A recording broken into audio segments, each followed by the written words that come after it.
BJP तो हर बात पे जश्न मनाने की कोशिश करती है। जैसे डॉलर की कीमतें आसमान छुए और रुपया की गिरावट लगातार देखी जाए तो यहीं से उनकी पता चलता है कि उनको कितना ज्ञान है, कि बजट के प्रति कितना ज्ञान है। और 2015 से 14 से लेकर अभी तक इनका भारत विकसित नहीं हुआ। बजट आज हमारी फाइनेंस मिनिस्टर ने जब इसको पेश किया तो देखने वाली बात यह है कि जो हमारा शेयर बाजार है वो धड़ाम से गिर गया और 1800 पॉइंट आज जो शेयर सेंसेक्स हमारा नीचे चला गया बजट के खुलते ही। एक बहुत चिंता का विषय है क्योंकि बजट और शेयर मार्केट जैसे किसी एक मतलब किसी उनको जब फायदा होता है, शेयर मार्केट में कुछ निवेशक होते हैं या कोई सेक्टर होता है, जैसे हम सेक्टरों की बात करें, रियल एस्टेट हो जाए, एफएमजीसी हो जाए, बैंकिंग हो जाए, तो ये आज संडे को इसलिए मार्केट खोली गई कि देखना कि बजट का क्या असर पड़ता है। तो सबसे बड़ा नेगेटिव पॉइंट है कि मार्केट बजट को आते ही मार्केट धड़ाम से गिर गई, हजारों करोड़ों रुपए निवेशकों के डूब गए। बजट आपका सही नहीं है तो उस पर बोलना हमारा मौलिक अधिकार है। तो हम अपोजिशन में बैठे क्यों हैं जब हम हर चीज को आपको सही इसलिए कहेंगे कि आपने उसमें क्या कार्य ऐसा किया है। बजट बिल्कुल मार्केट में नेगेटिव गया हुआ है। अगर बजट अच्छा होता तो शेयर मार्केट 2000 प्लस होनी थी, लेकिन 1800 पॉइंट नीचे गिर गया। जेके मीडिया देखने वाले सभी दर्शकों का एक बार फिर से बहुत बहुत स्वागत है। तो जिस तरह से आज यूनियन बजट पेश किया गया है फाइनेंस मिनिस्टर निर्मला सीतारमण द्वारा संसद में, और कहीं ना कहीं बजट आने के बाद जो रिएक्शंस लगातार बीजेपी के सामने आए हैं, बीजेपी इस बजट की काफी ज्यादा सराहना कर रही है और बीजेपी का कहना है कि हर सेक्टर को टच किया गया है, हर वर्ग को टच किया गया है और यह बजट विकसित भारत का बजट है। यानी जो प्रधानमंत्री नरेंद्र मोदी जी ने कहा है कि 2047 तक भारत को विकसित भारत बनाना है, तो उसी तर्ज पर यह बजट जो है वो लाया गया है। लेकिन हमने जैसे कहा कि आपको विपक्ष की रिएक्शंस भी बताएंगे कि विपक्ष का इसको लेकर क्या कहना है। तो हमारे साथ बातचीत करने के लिए मौजूद है संदीप शर्मा जो कि कांग्रेस के नेता हैं और इनसे भी रिएक्शन लेंगे। यहां एक तरफ बीजेपी लगातार इस बजट की सराहना कर रही है, तो कांग्रेस का इस बजट को लेकर क्या कहना है, संदीप जी से जानने की कोशिश करेंगे। क्या कहेंगे? बीजेपी जश्न मना रही है और सराहना कर रही है इस बजट की, जो यूनियन बजट पेश किया गया है, हर वर्ग को टच किया गया है, हर सेक्टर को टच किया गया है, तो कांग्रेस का इसको लेकर क्या रिएक्शन रहने वाला है?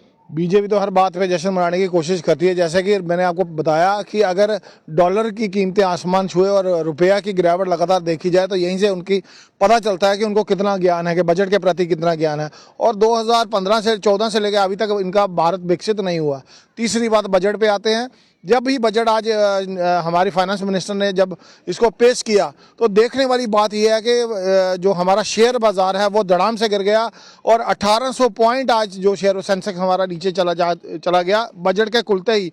एक बहुत चिंता का विषय है क्योंकि बजट और शेयर मार्केट जैसे किसी एक मतलब किसी उनको जब फायदा होता है, शेयर मार्केट में कुछ निवेशक होते हैं या कोई सेक्टर होता है, जैसे हम सेक्टरों की बात करें, रियल एस्टेट हो जाए, एफएमजीसी हो जाए, बैंकिंग हो जाए, तो ये आज संडे को इसलिए मार्केट खोली गई कि देखना कि बजट का क्या असर पड़ रहा है। तो सबसे बड़ा नेगेटिव पॉइंट है कि मार्केट बजट को आते ही मार्केट धड़ाम से गिर गई, हजारों करोड़ों रुपए निवेशकों के डूब गए। दूसरी बात मैं आपसे यही कहना चाह रहा हूँ कि एक आम मध्यम वर्ग जो लोग हैं, जो एक मुलाजम तबका लोग है, उनको अपनी आय में इनकम टैक्स में थोड़ी राहत की उन्होंने सोचा था कि हमें राहत मिलेगी, उसकी वो आशा करते थे, वो भी कहीं देखने को नहीं मिला।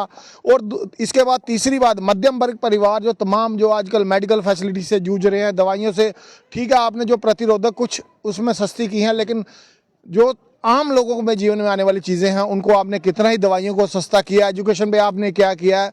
बहुत सारे सेक्टर है जो मध्यम वर्ग परिवारों से जुड़े हुए हैं। अगर आपने गाड़ियों की बात की जाए तो कितने लोग जो लग्जरी गाड़ियां लेते हैं, तो मैं कहता हूं आम जनमान्य खाद्य पदार्थ जो हमारे खाद्य जो सामग्री है उस पर कितना फर्क पड़ा है, ये आने वाले दिनों में देखने को पता चलेगा।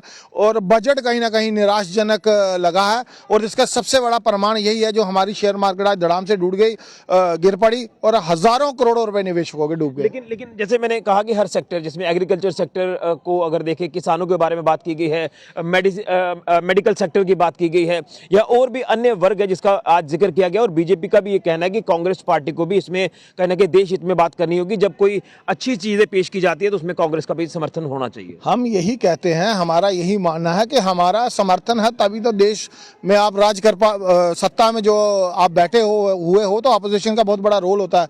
आपकी अगर कोई बात गलत है, अगर कोई बजट आपका सही नहीं है तो उसमें बोलना हमारा मौलिक अधिकार है। तो हम अपोजिशन में बैठे क्यों हैं जब हम हर चीज को आपको सही इसलिए कहेंगे कि आपने उसमें क्या कार्य ऐसा किया है। तो सबसे बड़ा नेगेटिव मैंने पॉइंट बताया कि बजट को शेयर मार्केट से जैसे देखा जाए, जोड़ा जाए, जिसमें तमाम सेक्टर आते हैं, उस मार्केट में लिस्टेड होते हैं, वो शेयर मार्केट आज धड़ाम से गिर गया।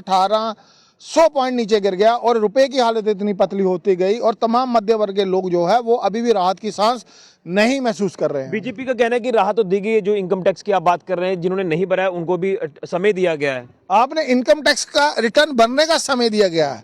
मैं कह रहा हूं इनकम टैक्स में रिलीफ मिलना चाहिए, स्लैब्स में रिलीफ मिल जाइए। लोगों को कहीं ना कहीं आशा थी कि इस बार थोड़ा और, क्योंकि महंगाई का दौर देखा जाए, लोगों को टैक्स के बाद कुछ बचता नहीं है, तो लोग भी अपने आप पास थोड़ा जोड़ने के लिए, थोड़ा सेविंग करने के लिए टैक्स में राहत की जो है वो आशा रखते थे। यानी ये बजट सही नहीं है आपकी नजर में? मैं कह रहा हूँ ये बजट मैंने एक ही पॉइंट आपको बताया, जब शेयर मार्केट धड़ाम से गिर गया वहीं से पता चल जाता है कि बजट बिल्कुल मार्केट में नेगेटिव गया हुआ है। अगर बजट अच्छा होता तो शेयर मार्केट 2000 प्लस होनी थी, लेकिन 1800 पॉइंट नीचे गिर गया। चलिए, तो ये कांग्रेस का रिएक्शन है। हाँ, ये शेयर मार्केट से जोड़कर इस बजट को देखा जा रहा है कि शेयर मार्केट एकदम से नीचे आई है और कहीं ना कहीं बाकी अगर सेक्टर्स की बात करें तो कुछ हद तक जो वो रिलीफ दी गई है, लेकिन एजुकेशन सेक्टर को लेकर भी इनका कहना है कि एजुकेशन सेक्टर के बारे में बात नहीं की गई है और 2047 तक जो भारत को विकसित बनाने की बात प्रधानमंत्री नरेंद्र मोदी कर रहे हैं, तो एक बार फिर से कटाक्ष किया है इस टैगलाइन के ऊपर। तो कहीं ना कहीं अब जो कांग्रेस की तरफ से रिएक्शन आ रहा है, तो हमने पहले भी कहा था कि कांग्रेस इसका विरोध जरूर करेगी और किन बातों पर विरोध किया जा रहा है वो संदीप जी ने आपके सामने रखी है। तो अलग अलग रिएक्शंस आज हम इसीलिए लेने की कोशिश कर रहे थे क्योंकि यूनियन बजट तो पेश हो गया, लेकिन हाल ही में कुछ ही दिनों में 2 से 3 दिन के बाद जम्मू कश्मीर का भी एनुअल बजट जो है वो आने वाला है। तो देखना है कि क्या जम्मू कश्मीर के लोगों को किस तरह से उस बजट में राहत मिलती है। फिलहाल के ऋषि के जुड़िया जेके मीडिया के लिए।